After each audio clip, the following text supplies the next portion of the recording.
দেখতে যতটা লোভনীয় হয়েছে খেতেও কিন্তু ততটাই সুস্বাদু হয়েছে। খুব সহজেই তোমরা বাড়িতে বানিয়ে নিতে পারবে মাত্র কয়েকটি উপকরণ দিয়ে। নমস্কার বন্ধুরা, পিয়ালি লাইফস্টাইল উইথ ভিলেজ থেকে সকলকে স্বাগত জানাচ্ছি। এখানে আমি মুরগির মাংস এনেছি আর এক একটা পিস হলো 125 গ্রাম করে করেছি। এর বেশি বড় বা এর বেশি ছোট করলে কিন্তু চিকেন চাপটা একটুও ভালো হবে না। দেখো তোমাদের খুব সামনের থেকেই দেখিয়ে দিলাম। এবার এই চিকেন চাপটা করতে কি কি মশলা লাগছে চলো সেটা আগে তৈরি করে নিই। প্রথমে এখানে দেখো আমি 50 গ্রাম কাজু বাদাম নিয়েছি, 2 চামচ চাল মগজ নেব। এবার এখানে দেখো 10 টাকা দামের পোস্তর প্যাকেট নিয়েছি, পুরো এক প্যাকেটই নেব। পোস্তটা ইচ্ছে করলে তোমরা আরেকটুখানি এর সাথে নিয়ে নিতে পারো। এবারে আমি এর মধ্যে অল্প জল নিয়ে নিলাম। জল দিয়ে এবার সব কিছু একসাথে 5 মিনিট ভিজিয়ে রাখবো। ওটা কিন্তু জলের সাথে ভালো করে মিশিয়ে নেবে, নাহলে পোস্তটা কিন্তু উপর দিয়ে ভেসে থাকবে। এইভাবে জলের সাথে ভিজিয়ে নিতে হবে। এইভাবে আমি 5 মিনিট রেখে দেবো। আদা, পেঁয়াজ, রসুন আর কাঁচা লঙ্কা একসাথে এইভাবে বেটে রেখেছি।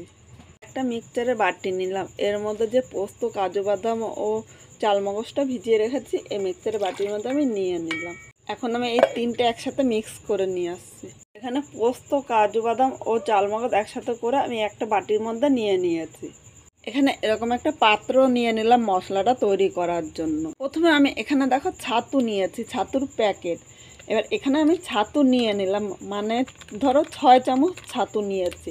যাদের কাছে ছাতু থাকবে না তারা বেসনটা ভেজে এইভাবে কিন্তু নিয়ে নেবে, কারণ এটা না দিলে এর গ্রেভিটা কিন্তু আসবে না, আর গ্রেভিটা না থাকলে কিন্তু ভালো লাগবে না। এখানে আমি 6 চামচের মতো ছাতু নিয়ে নিয়েছি। এবার এখানে ছোট চামচে 3 চামচ আমি আদা বাটা নিয়ে নিলাম। এগুলো আগের থেকে আমি বেটে রেডি করে রেখেছিলাম। 4 চামচ পেঁয়াজ বাটা।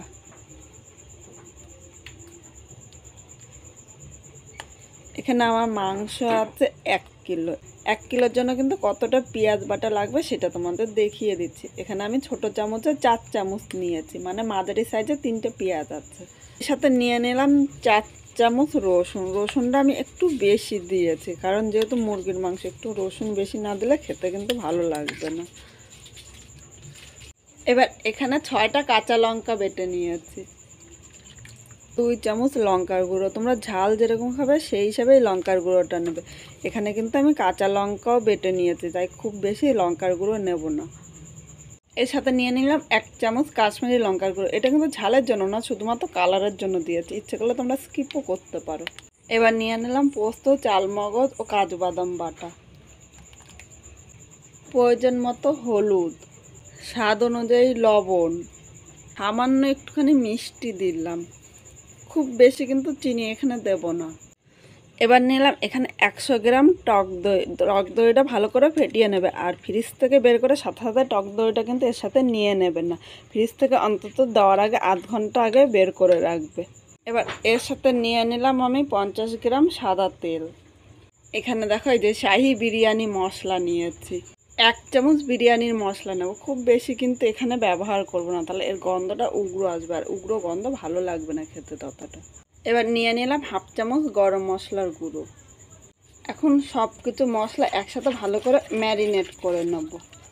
আমার চামচ দিয়ে মনে হচ্ছে একটু অসুবিধা হচ্ছে, তাই আমি হাত দিয়ে করব। তোমরা তোমাদের সুবিধা মতো ম্যারিনেট করে নেবে, আর ম্যারিনেটটা কিন্তু সুন্দরভাবে করে নেবে, একদম মসৃণভাবে যেন ম্যারিনেটটা তৈরি হয়। ম্যারিনেট করা হয়ে গিয়েছে। এবার এখানে দেখো গোলাপ জল নিয়ে নিলাম। এখানে এই গোলাপ জলের মুটকি দিয়ে 1 মুটকি গোলাপ জল নিয়ে নেব। এর সাথে নিয়ে নিলাম কেওড়া জল। কেওড়া জলটাও কিন্তু 1 মুটকি নেব, খুব বেশি কিন্তু আমি এখানে নেব না। আবারও সব কিছু একসাথে মিশিয়ে নেব। তোমরা ভাবছো গোলাপ জল কেওড়া জলটা কেন আমি পরে দিলাম। প্রথমে মশলাটা ভালো করে মিশিয়ে নিয়ে তারপরে গোলাপ জল কেওড়া জলটা দিলে এর গন্ধটা কিন্তু সুন্দর আসে। মশলা থেকে কিন্তু মিষ্টি একটা গন্ধ ছেড়েছে। এখানে মশলাটা ভালো করে ম্যারিনেট করা হয়ে গিয়েছে। এবার এই জায়গায় মাংসগুলি নিয়ে নিলাম। এখন আমি এই মশলার সাথে মাংসটা ভালো করে ম্যারিনেট করে নেব।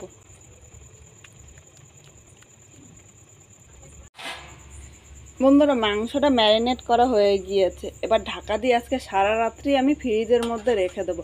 আর তোমাদের কাছে যদি সময় কম থাকে তাহলে 3 থেকে 4 ঘন্টা কিন্তু রেখে দেবে। এর নিচে করলে কিন্তু চাপটা ভালো হবে না।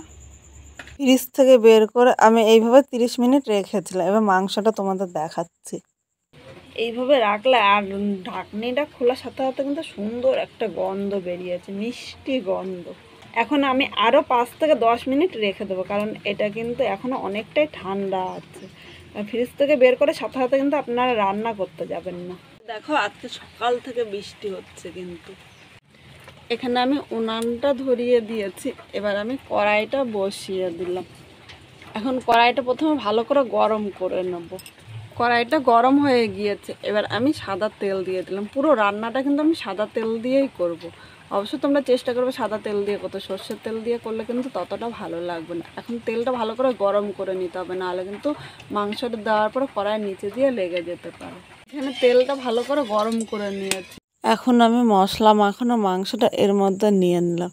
একে একে প্রথম আমি কিছু মাংস নিলাম। সব মাংস কিন্তু একসাথে ভাজা যাবে না, একসাথে ভাজতে গেলে কিন্তু মাংসগুলো ভেঙে যেতে পারে। আর এই সময় মিডিয়াম টু লো আগুনে মাংসটা ভাজতে হবে। খুব জোরে আগুন দিলে মাংসের উপর দিয়ে ভাজা হয়ে যাবে আর ভেতর দিয়ে কাঁচা থাকবে, তখন কিন্তু খেতে ভালো লাগবে না। এইভাবে আমি 4 থেকে 5 মিনিট ভেজে নিই। একটু সময় ধরে মাংসটা ভাজলে মাংস ভাজাটাও কিন্তু খুব সুন্দর হবে। মাংসগুলো এখানে এক পিঠ ভাজা হয়ে গিয়েছে। এবার খুন্তি দিয়ে উল্টিয়ে এই পিঠটা আমি একই রকমভাবে ভেজে নেব। দেখো, মাংসটা 2 পিঠই হালকা লাল করে ভেজেছি, এর থেকে কিন্তু বেশি ভাজবো না। এখন আমি নামিয়ে নেব। এই মাংসটা ভাজতে কিন্তু খুব বেশি তেল লাগে না। এখানে নামিয়ে নিয়েছি। একইভাবে এই মাংসগুলো আমি ভেজে নেব। এখানে সব মাংসগুলো ভেজে নিয়েছি।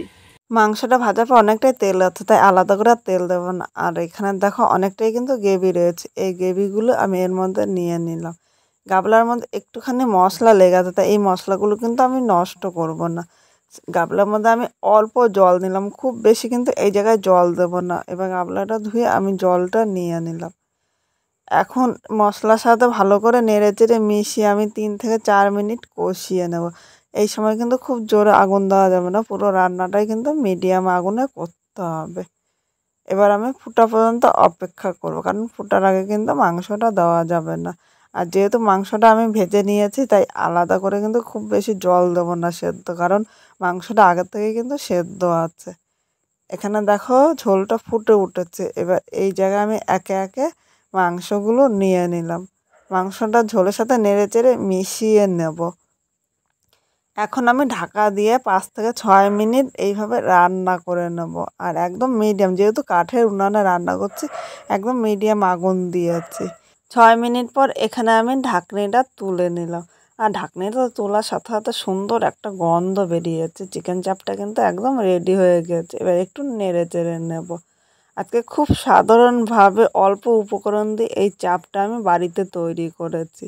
এখানে হয়ে গিয়েছে, বা একটা পাত্রের মধ্যে নামিয়ে নিলাম। কীরকম লাগলো অবশ্য তোমরা কমেন্ট করে জানাতে কিন্তু ভুলো না। আমার মতো একবার অবশ্য বাড়িতে ট্রাই করো। এইভাবে করলে কিন্তু আর বলবে না যে দোকান থেকে খাওয়া, বাড়িতেই কিন্তু দারুণ লাগে খেতে। আমার এই চিকেন চাপটা যদি ভালো লাগে তাহলে একটা লাইক শেয়ার ও কমেন্ট করো। নতুন কোনো বন্ধু ভিডিওটি দেখতে আসলে ভালো লাগলে একটা লাইক শেয়ার কমেন্ট করে সাবস্ক্রাইব করে পাশে থাকো, যাতে নতুন নতুন ভিডিও আপলোড করলে সবার আগে নোটিফিকেশান আপনার কাছে পৌঁছে যায়। ধন্যবাদ।